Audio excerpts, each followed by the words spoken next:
Dans les années 1200, il y avait un empire du Mali. Il avait été fondé par Soundiata Keïta. L'empire du Mali avait un État fédéral très organisé avec un parlement. Vous imaginez, dans les années 1200, un parlement. En Europe, on va juste attendre 6 ou 7 siècles pour arriver à cette chose-là. Et l'État était très organisé, avec une armée, avec un système d'enseignement, avec un trésor public. Il organisait l'extraction et la vente de l'or. Il développait l'agriculture, coton, arachide. Il y avait des centres universitaires extrêmement célèbres à Tombouctou, à Géné ou à Ségou.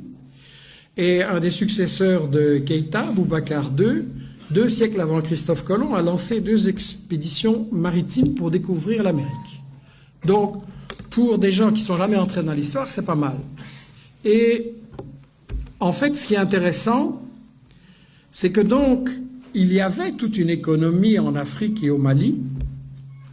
Il y avait une économie avec un commerce, des caravanes qui remontaient de la Gambie, de l'ouest de l'Afrique jusqu'à la Méditerranée.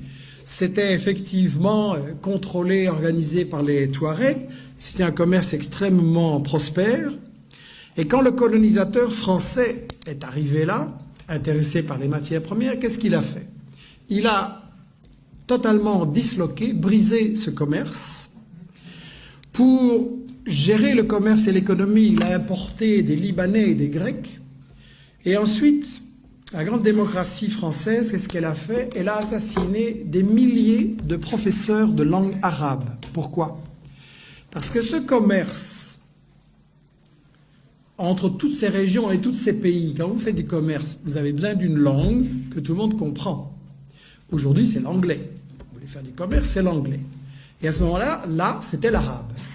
Et donc, si on voulait détruire ce commerce et que tout soit pour l'exportation vers la France, on a massacré des milliers de professeurs d'arabe à l'époque.